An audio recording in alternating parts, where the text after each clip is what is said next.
Hola mis queridos amigos, ¿cómo están? Un viernes más, un viernes muy especial, porque hoy vamos a escuchar y también vamos a ir recordando todos los eventos que se hicieron la semana pasada en los 100 años de un testimonio transformador, el centenario de Enrique Shaw. Realmente vamos a tener un programa muy motivador. Se pueden comunicar con nosotros en info@radioamadeus.com.ar y si no nos pueden dejar mensajes al WhatsApp 11 30 98 1000. Este viernes voy a hablar muy poco.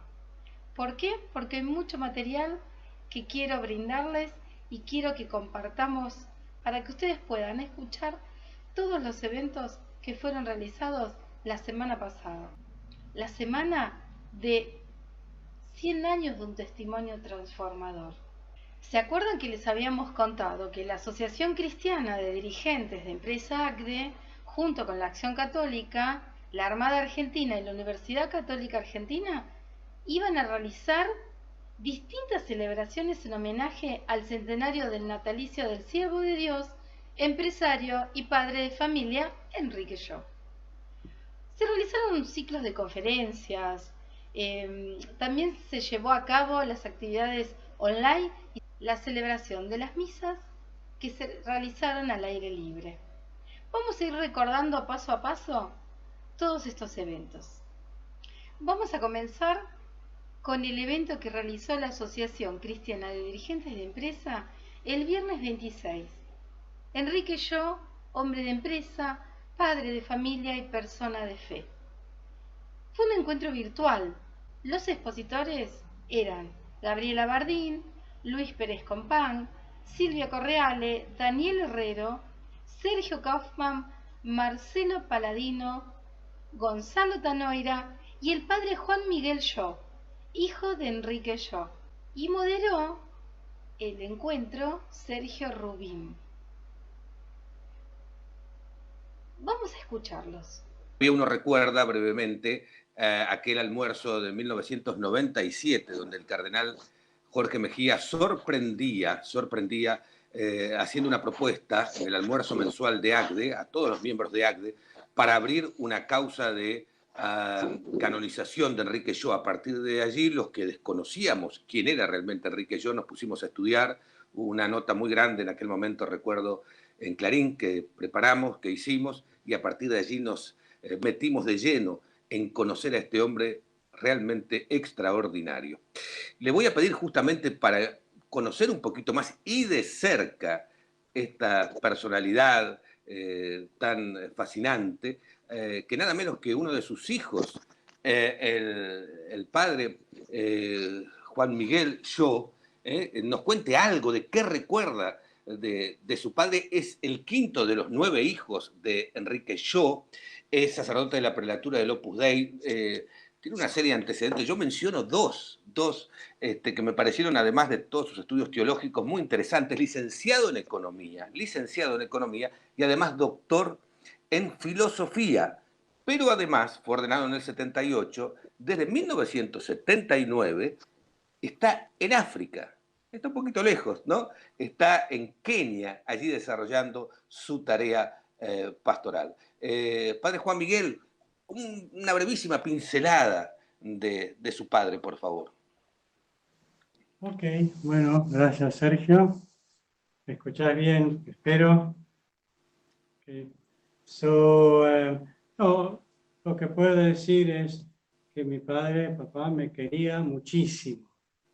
Tengo un gran recuerdo, con mucha luz. Yo me sentía rodeado de cariño y seguramente que mis hermanas lo mismo. Yo tengo muchos recuerdos. Él murió cuando yo tenía 12 años, así que tampoco es que pueda decir mucho. ¿Sí? Los recuerdos son de chicos. Me acuerdo, por ejemplo, que los chicos tomamos el desayuno, él tomaba el suyo, no me acuerdo exactamente, y nos llevaba en coche a los colegios. Me acuerdo en la playa, llevándome sobre sus hombros, metiéndonos en el mar, enseñándome a no tener miedo al mar. Y después, otra cosa, tenía un libro con fotos de barcos de guerra. Él tenía un gran amor a la Armada. Dejar la Armada habrá sido para él un enorme sacrificio.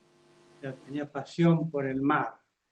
Entonces, yo abría el libro, miraba las fotos y él me explicaba cosas. ¿Viste? Esto, que otro, y me sigue gustando. Después nos llevaba a pasear, a mí y bueno, a mis hermanos, al puerto, mostraba cosas de los barcos, y justo al puerto, al aeroparque que estaba por el charco. Le quería preguntar, porque con 9 hijos y que además tenía una actividad empresarial muy intensa, pero también dicen que se ocupaba mucho de cada uno de sus hijos, ¿cómo hacía para compatibilizar toda esa tarea empresarial tan intensa y preocupado además por sus obreros, por cada uno de sus obreros y a la vez por su mujer y por sus 9 hijos? No tengo idea cómo lo hacía, pero lo hacía. ¿De acuerdo? Él llegaba a casa a la tarde, a la noche, tardecita, abría la puerta y hacía el silbido del bicho feo, ¿no? El canto del pájaro ese. Entonces todos salíamos corriendo a besarlo, a abrazarlo, y seguramente que poníamos una cara de angelito. No, yo soy muy bueno, no, hoy no hice nada malo, no me he peleado, pero no sé cómo lo hacía. Se ve que tenía un corazón muy grande, ¿no?, para hacer esas cosas. Y pienso que rezaba por nosotros también, ¿no? Ya eso no sé. Esos son recuerdos que con los años cobran más peso, ¿no es cierto? ¿Okay? Bien. Claro. Ahora, padre, ¿qué significa, qué va a significar para usted, porque seguramente va a ser declarado beato, va a ser proclamado santo, qué significa para usted como hijo y a la vez como sacerdote que su padre haya sido un santo? Bueno, eso lo dejamos al juicio de la Santa Sede, ¿no? Ya veremos. Pero yo me siento como protegido, ¿ok? Me protege mi padre, rezando por mí desde el cielo, junto con mi madre, cuidándome, me sonríe desde el cielo. ¿Right? Supongo que todos los padres y madres hacen lo mismo. Recientemente estuve pidiéndole un favor con la estampa por muchos años y recientemente salió, he estado notado su presencia, un favor enorme, me dejó lleno de alegría por 3 días. ¿Okay? Y también como con un legado, ¿no? una herencia, amor a la familia, amor a los chicos, al mundo del trabajo, al mundo de la empresa, que a veces la gente dice, estos empresarios, que se un poco con desprecio, ¿no? Tengo una idea clara de lo que debe ser, ¿no? Después un amor a la enseñanza social de la iglesia, ¿okay? De la iglesia. En fact, he dado cursos y con esto he animado a mucha gente a que estudie la enseñanza social, que obviamente papá la conocía. También un legado de, como dije, un cariño a mi madre, ¿no? Pues tengo como una herencia espiritual. ¿Okay? Y después también continuador de su obra apostólica. Él como laico, yo como sacerdote. ¿Okay? La gente del mundo del trabajo, la familia, las amistades, que lleve a Dios, ¿no? Es lo que hago como sacerdote. Pienso que eso es así. Bien. Qué bueno. Después nos va a contar si recuerda cuando por ahí leían la Biblia con él, rezaban juntos, cómo era eso, cómo lo fue acercando a la fe. Pero le quiero pedir ahora a la doctora Silvia Correale, que lleva muchos años en el Vaticano, es argentina, es abogada, egresada de la UCA, y que, bueno, no voy a contar toda la capacitación que tiene en materia de derecho canónico, pero además en todo el tema de las canonizaciones. Ha trabajado y lleva muchos años trabajando en la Congregación para la Causa de los Santos y además actualmente en la etapa en la cual se encuentra la causa de canonización de Enrique Yo. Recordemos que ya dejó la etapa diocesana de Buenos Aires y ya lleva un tiempo en el Vaticano, en la Congregación para la Causa de los Santos. Ahí la postuladora es Silvia Correal. Silvia, el saludo y yo diría un brevísimo pantallazo. Estamos ya en la etapa final. Recordemos que hay que, a una persona primero hay que declararla venerable, reconocer que vivió su vida con las virtudes cristianas de modo heroico, así se dice, y después los milagros para beato y santo. ¿Cómo está la causa? ¿Estamos en el tramo final, doctora? A ver, sí, la causa está en lo que se llama la fase romana. Hace ya unos años se terminó la redacción de la posición sobre las vidas, las virtudes y la fama de santidad, eh, que la posición es digamos, el instrumento de trabajo de la comisión histórica, ¿no? Para evaluar la vida y las virtudes heroicas del siervo de Dios. Hemos superado la consulta teológica con todos los votos positivos a la unanimidad. Y ahora estamos esperando que se reúna la ordinaria de cardenales y obispos, que yo pienso que será próximamente, en los próximos meses. Y entonces, si ellos aprueban también, confirman, ¿no?, lo que han establecido la Comisión Teológica, el prefecto de la Congregación de las Causas de los Santos lleva al Papa presenta el Santo Padre la causa, diciendo, bueno, que ha superado la comisión teológica, que ha superado la ordinaria de cardenales y obispos, si el Papa autoriza la publicación del decreto de las virtudes heroicas.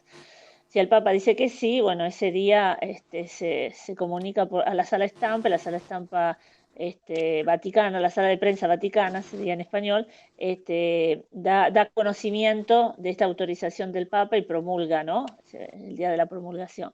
Así que bueno, nosotros estamos esperando fiducioso, o sea, con mucha confianza, porque la consulta teológica ha sido positiva a la unanimidad y generalmente cuando la comisión teológica es positiva a la unanimidad, después la ordinaria de cardenales suele confirmar, ¿no? Así que bueno, estamos esperando.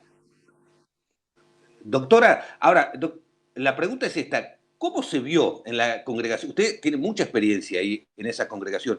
¿Cómo se vio de pronto en la Congregación para la Doctrina de los Santos que entrara como candidato a alguien que fue empresario, que creo que no hay un antecedente en el mundo de esto? ¿Cómo se vio con rareza, con extrañeza, que le puede ser más difícil por algunos prejuicios? ¿Cómo se vio allí? A ver, como empresario sería el primero seguramente contemporáneo por virtudes heroicas, ¿no? Nosotros tenemos un pequeño empresario que tenía una fábrica de fuegos artificiales en Valencia, típicamente valenciana la cuestión esta, que es beato pero mártir, ¿no?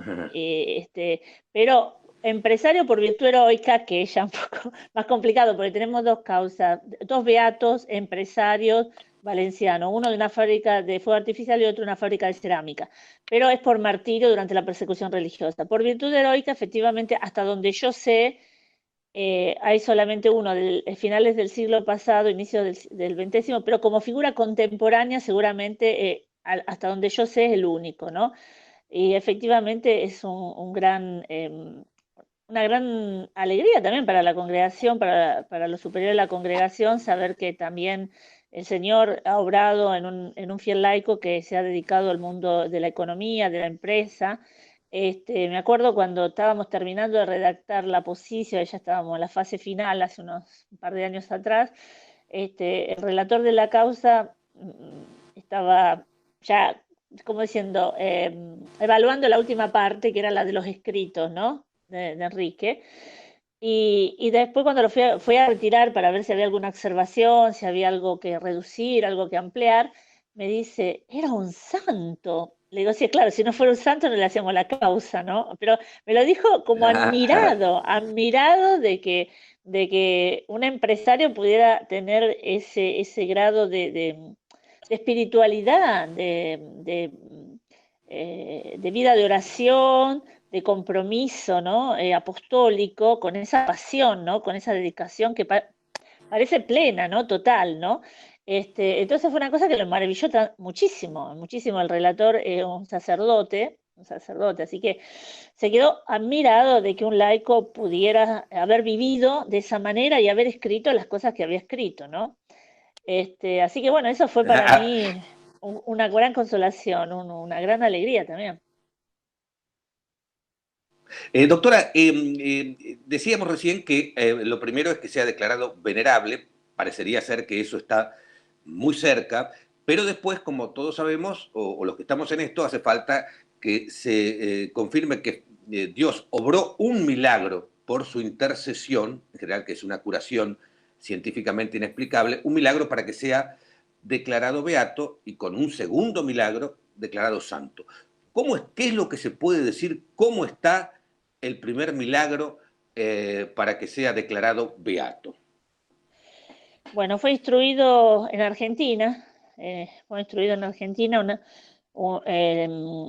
la fase diocesana de un probable milagro, ya hace unos 3 o 4 años atrás, y bueno, recogieron toda la prueba testifical, documental, han declarado los médicos que participaron más directamente en el caso clínico de este niño. Llegó a Roma, ¿no? Trajeron a Roma las copias, se fueron dando los distintos pasos procesales que se tienen que ir dando, y bueno, en este momento estamos en la composición de lo que es sumario testifical y documental para que después que la congregación revise todo el material en modo minucioso como lo hacen, se nombren los 2 peritos ex oficio, que son miembros de la Comisión Médica de la Congregación de los Santos, y ellos den un primer parecer. Bueno, si ellos son concordes positivamente, después se fija la fecha de la comisión médica. Así que bueno, estamos más o menos en ese paso, pero no se puede ir a la comisión médica sin ser venerable, así que estamos llevando un poco las 2 cosas a la vez para que al momento que sea ya declarado venerable tengamos todo listo para que no nos falte mucho para, ¿no?, para ir a los 2 peritos médicos. Así que hemos ido trabajándolo, porque el Señor ha obrado, ¿no? Porque el milagro no es una cosa que depende de la voluntad de nosotros, depende, digamos, del accionar de Dios, ¿no? Que el Señor responda al pedido por intercesión de Enrique, y que Enrique sea buen intercesor también. Vamos a un corte y enseguida regresamos con más Enrique Show.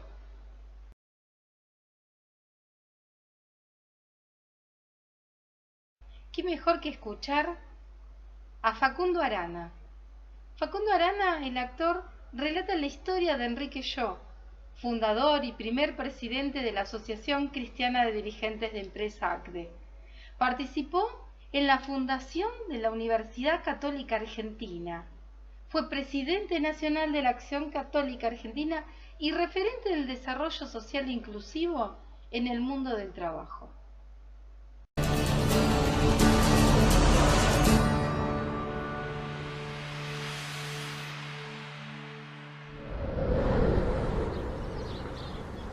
Enrique nació en París en 1921, pero creció aquí, en este entorno, cerca del Plaza Hotel que construyó su abuelo materno. Su mamá, Sara, murió cuando él tenía apenas 4 años, pero antes de morir, pidió un último deseo, que Alejandro, su padre, le diera una educación en la fe católica. Y Enrique la abrazó desde el primer momento. Tal vez esa fue la primera señal.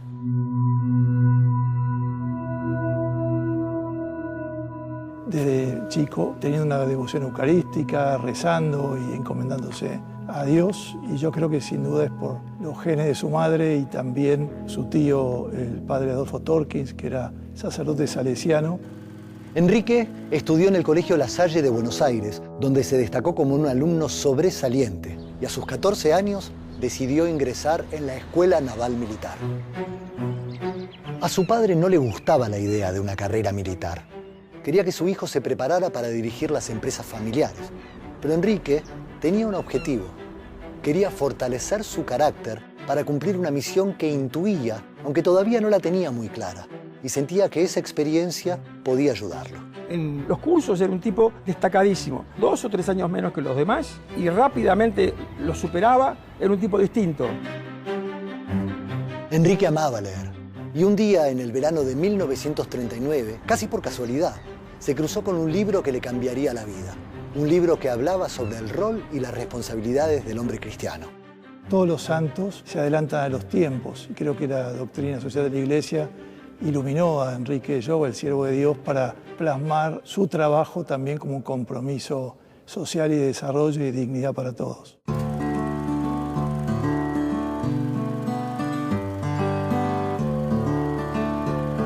En 1943, Enrique se casa con Cecilia Bunge, quien sería el amor de toda su vida.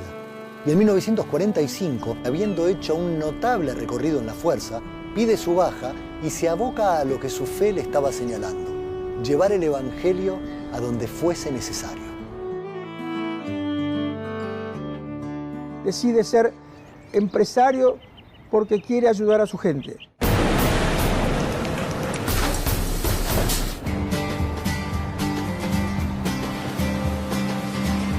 Entre estas mismas paredes y bajo este mismo techo, Enrique se pone un overol y aprende el oficio de la cristalería como un trabajador más. Pero no era un trabajador más.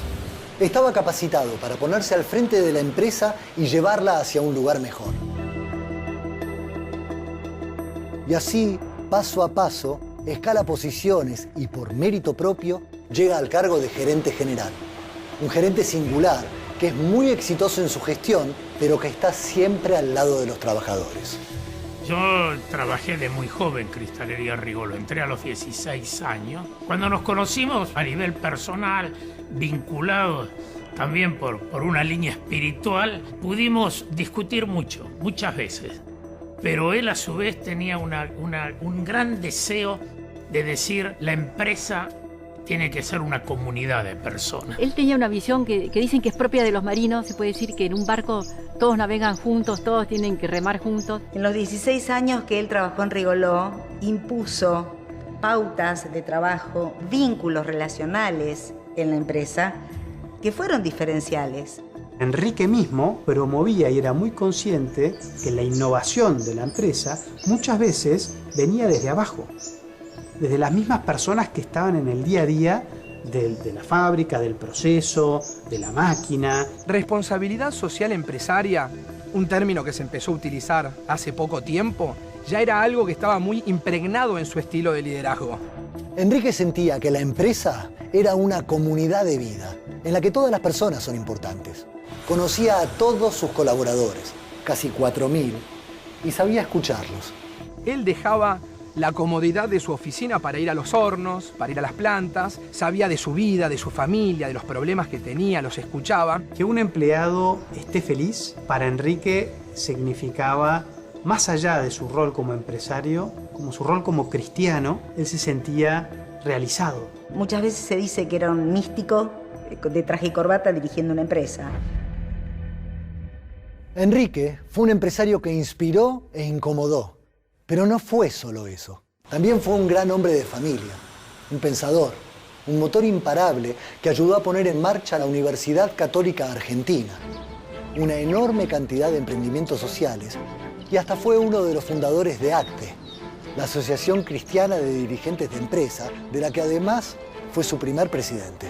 Él fue el que logró que gran parte, sobre todo del mundo empresario, entendiera la importancia de desarrollar nuevos dirigentes de excelencia, pero que tengan una perspectiva y una dimensión cristiana y humana del sector privado. Un hombre que tenía 1000 ocupaciones y era capaz de ocuparse del problema de un obrero o de una cuestión concreta de la iglesia. Impulsó lo que fue en ese momento el decreto ley de asignaciones familiares. Sí, increíblemente fue un empresario. Y hasta estuvo preso por defender a la iglesia de los ataques del gobierno de entonces.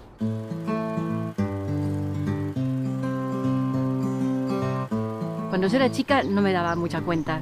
Me parecía que todos los papás eran santos, que todos los papás eran magníficos. Cuando fui saliendo a otras casas, ahí ya me di cuenta que había una pequeña diferencia. Porque vi a otros papás con mal humor o enojados. Cuando él llegaba, la casa cambiaba. Porque entraba silbando y era como que traía una alegría. Su mujer, sus adorados 9 hijos, todos los que lo conocían, sintieron que el mundo se venía abajo cuando supieron que a Enrique se le había diagnosticado una terrible enfermedad. Él tuvo esta enfermedad, que fue un melanoma, muy joven, Y ahí ocurrió el episodio de los despidos. Llegó la orden de Estados Unidos, echar gente, 1.200 personas. Y él dijo, si echan a una sola persona, yo renuncio y me voy. Él pensaba que la empresa tenía que ser rentable, era su primer responsabilidad, pero como decía, nunca sacrificando la dignidad de los trabajadores. Ese deseo que él tuvo de joven de ser un obrero llega a concretarse al final de su vida. La máxima expresión de ese profundo cariño estuvo dado en el momento en que van a donar sangre para él. Más de 260 obreros que trabajaban para él donaron su sangre para tratar de ayudarlo. Pero su muerte, muy prematura, fue inevitable. Enrique había muerto, pero en ese mismo momento se estaba encendiendo una luz. En un remoto lugar del planeta estaba naciendo un empresario santo. Alguien que tenía un verdadero compromiso con el país, que consideraba el desempleo como un mal moral, que luchaba contra la corrupción porque sentía que era un fraude a la democracia, que ante las diferencias tendía puentes, aunque pudieran perjudicarlo, y que estaba convencido que sin justicia no podía haber paz. Alguien que no tenía superpoderes, pero tenía un propósito, y que a 100 años de su nacimiento nos sigue interpelando. En el año 2002, mi marido, a los 32 años, se enferma con un cáncer que no tenía solución y le daban muy poquitos meses de vida. Después de rezar a varios santos, conozco a Enrique Shaw a través de mi vecina, que me trae un recorte de diario. Este recorte habla de que hay un empresario que necesitaría un milagro para ser beato, entonces decido hacer un trato con él. Mi mamá le pedía por favor que vuelva a casa, que nos vea crecer. Pasan los días, mi marido hacía 9 meses que no comía y empezamos a rezar y mi marido empieza a pedirme comer. Mi marido hacía ya más de un año que supuestamente se tendría que haber muerto y empieza a trabajar. Vivió 18 años más de los que los médicos decían que iba a vivir. Yo tengo la fe de que Enrique intervino en que mi papá nos pueda ver crecer, gracias a la cantidad de rezos y de peticiones que le hicimos en ese momento. Cuando la Iglesia pide un milagro, es como algo que trascienda lo meramente humano, donde no haya equivocación y el Santo Padre pueda decretar la canonización de esa persona, y ahí, sin lugar a dudas, comienza una causa con la fama de santidad. Mi papá mostró que se puede ser feliz buscando el bien. Se puede ser un empresario honesto, sensible y al mismo tiempo un buen padre de familia y un mejor ciudadano. El estilo de liderazgo de él estaba cimentado en valores humanos. Una vida ejemplar. Y que impactó muy positivamente sobre toda la gente que lo conoció.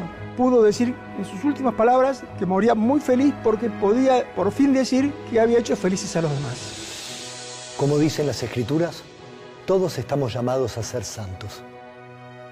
Claramente, Enrique escuchó.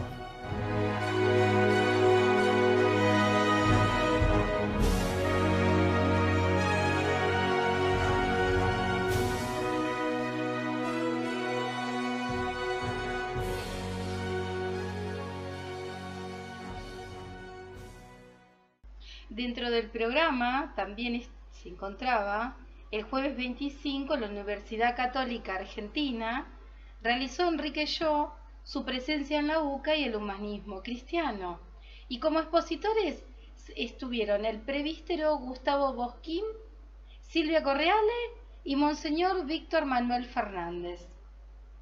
También estuvo en vivo este encuentro. Luego a las 20 horas se realizó la Acción Católica Argentina, una vigilia de oración presidida por el obispo Monseñor Carlos Tisera. Esto se realizó en la parroquia Sagrada Familia de Berazategui. Y el viernes 26 se realizaron 2 misas. La misa en conmemoración al nacimiento de Enrique, que fue celebrada por el obispo Eduardo García en la Catedral de San Justo.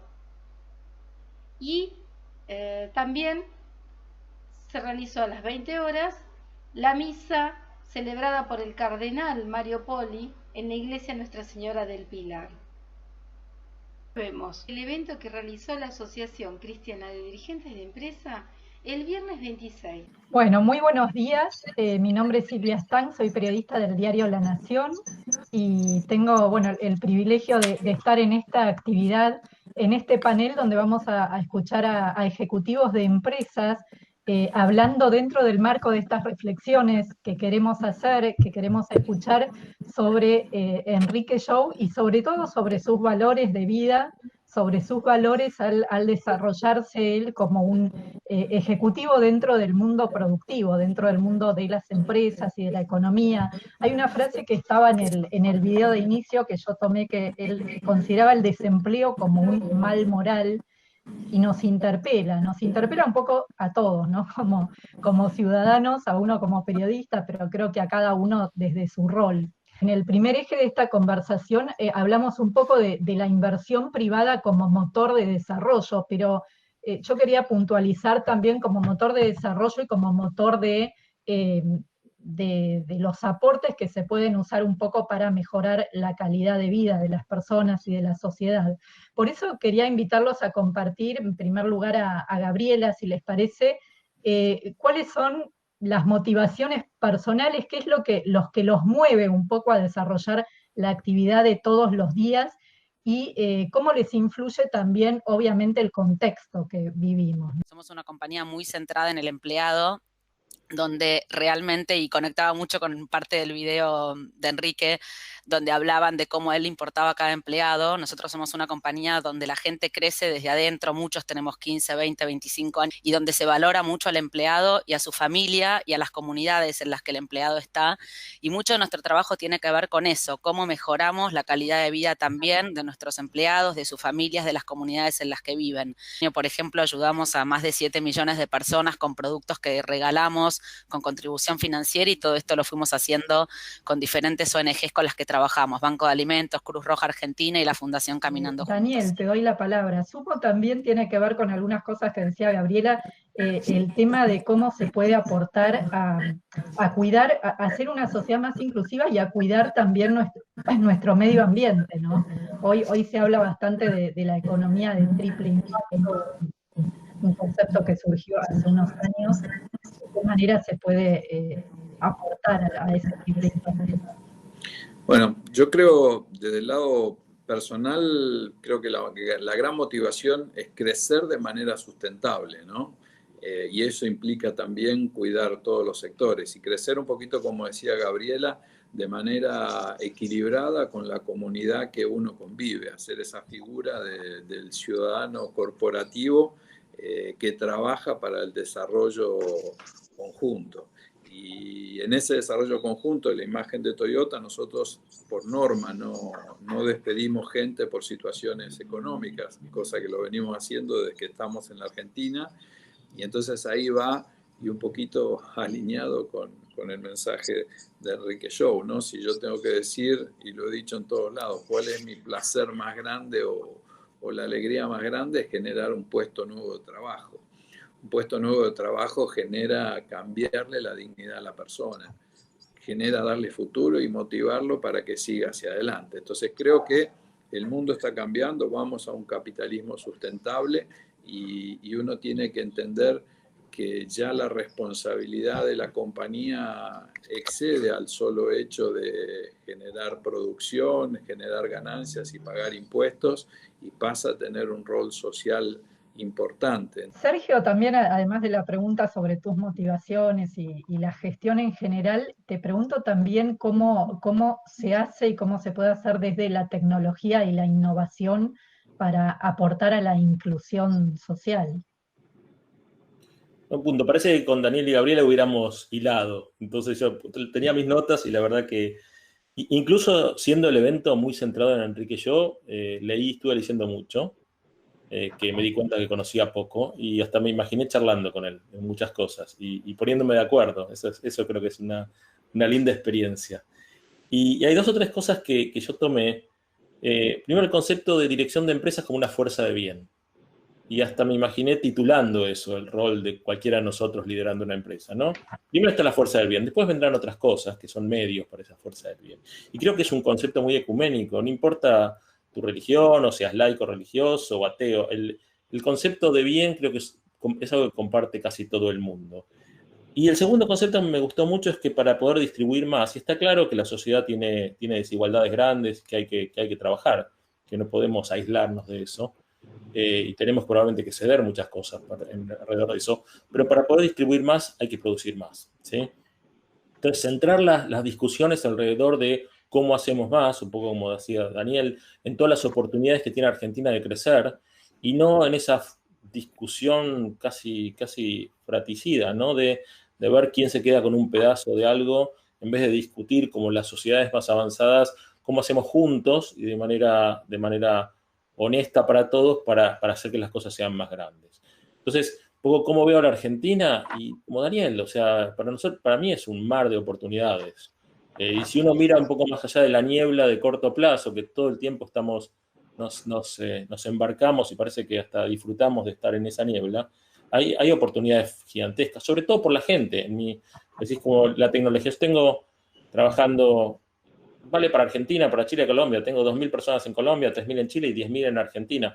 Pero Argentina yo tengo hoy, para que entren a trabajar a Accenture, más de 1.000 personas. Y nunca llegamos a tomarlas porque siempre aparecen más demandas. O sea, la innovación y la tecnología, sobre todo con la gran fuerza de conocimiento educada, formada, con ganas de progresar que tiene la Argentina, nos da un espacio enorme, realmente, literalmente sin límite. De hecho, no tiene límite porque no llegamos nunca ni a tocar los límites en términos de crecer, porque conseguir la gente y la capacidad de las universidades de formarla siempre está un poquito atrás. Y para cerrar con el tema de la dirección, del management, como queramos llamarla, había toda una escuela vieja que uno dirigía o administraba su empresa a través del poder y el saber, ¿sí? Poder porque decía a la gente lo que tenía que hacer, y el saber porque yo tenía más experiencia, entonces te podía decir lo que tenías que hacer. El concepto de saber se está diluyendo mucho, con un mundo que cambia antes del COVID, pero más todavía ahora. Cada 6 meses o un año los conocimientos parecen obsoletos. El concepto de saber ya no viene de nosotros los que peinamos más canas. Muchas veces los chicos jóvenes tienen más saber que nosotros, ¿sí? Entonces eso desafía la vieja manera de trabajar. Y yo un poco lo que discuto siempre, en vez de poder y saber, creo que hay que cambiar por algo que claramente está inserto en lo que Enrique yo decía, la influencia y los valores. Los valores son algo mucho más permanente. Este valor de tratar a cada persona que trabaja con vos mejor que a vos mismo, ¿sí? Porque de esa manera sale lo mejor de cada uno y uno disfruta mucho más el trabajo.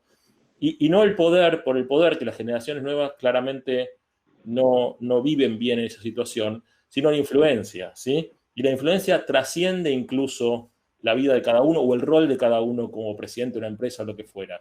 Es de vuelta otro muy buen ejemplo, Enrique John, ¿no? Donde la influencia queda y estamos hoy charlando de cosas que dejó de él hace muchos años. Entonces creo que también el cambio de poder y saber a influencia y valores, creo que es la discusión que nos tenemos que dar y es parte de este bien común en el largo plazo.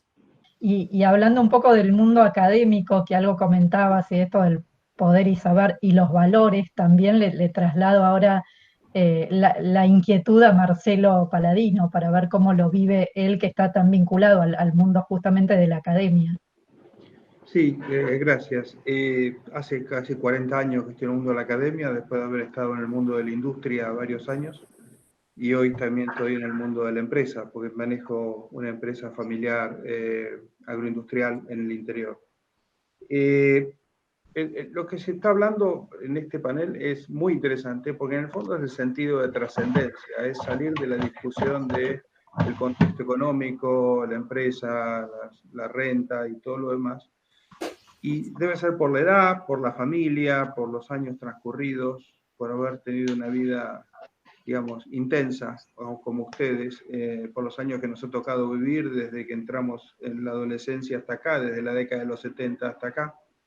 El punto central que tratamos de hablar con los empresarios hoy que se forman en el IAE y en otras escuelas es que para ser feliz hay que tener sentido de trascendencia, porque es más importante lo que uno deja que lo que uno se lleva.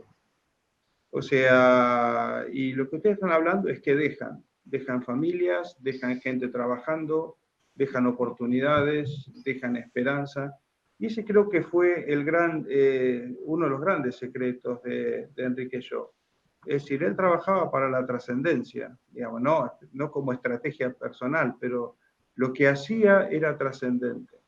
En una época donde la gente, había diferencias sociales más fuertes, él las eliminaba. En una que el trabajo era una cuestión mucho más ruda, lo comenta la historia, él la humanizaba. En el momento que nadie tomaba riesgos, a lo mejor hasta sus propios colegas de familia, para resolver una situación, él tomaba riesgos. Y creo que eso tal vez es el punto importante hoy en el mundo de la empresa. Creo que los verdaderos líderes, cuando uno los mira en perspectiva, o sea, no los mira por lo que el resultado del último trimestre o lo que sea, es, bueno, y cuando pasen los años y nadie se acuerde de lo que realmente hicimos, porque no todo el mundo se va a acordar de todo el mundo, ¿qué hemos dejado?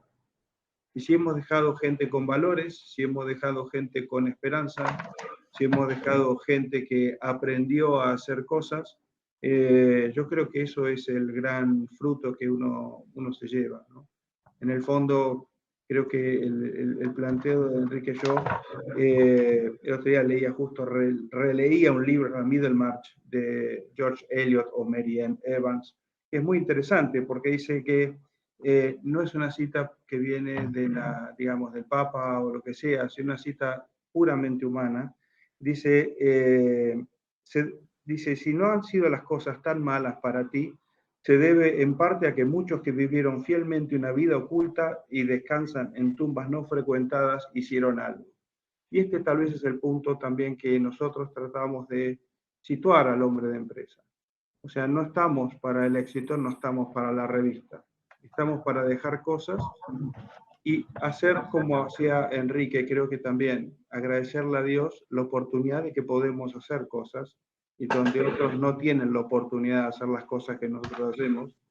Y ese sentido de responsabilidad creo que es amplio hoy, es mucho más abarcativo que antes, pero creo que es lo que nos da felicidad al hacer el trabajo. Cuando uno veía la historia de Llo, yo acabo de terminar de escribir un caso de estudio para que pueda ser discutido con gente joven, era que se sentía feliz de poder hacerlo. Y a pesar de la dureza y de todas las cosas que pasaban. Entonces, esas son mis reflexiones y eso es lo que tratamos de meter hoy en el mundo de la empresa desde la academia, porque nos parece que es importante poner estas visiones nuevas. Es decir, de hecho,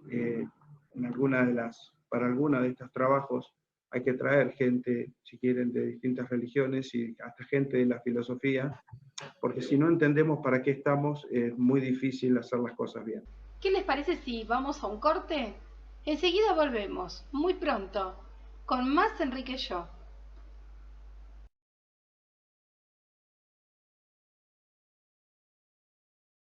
Bueno, queridos oyentes, como siempre, escriban a info@radioamadeus.com.ar. Si no, nos mandan mensajes que después, el próximo viernes, voy a leer los mensajes anteriores y los que ustedes nos manden ahora. Se nos terminó el programa. Muchísimo material que no pudimos pasar hoy, lo vamos a estar pasando el próximo viernes. Que tengan un hermoso fin de semana. Nos vemos el próximo viernes a las 20 horas en Enrique Llo, Camino a la Santidad. Y nos despedimos con las palabras del Papa Francisco, hablando sobre Enrique Llo. Qué gran tipo. Va a ser santo este, ¿eh? Ay, va a ser santo. Gracias, un gran Papa. empresario y un gran hombre de iglesia. Sí. Vas a ver que muy pronto va a ser santo.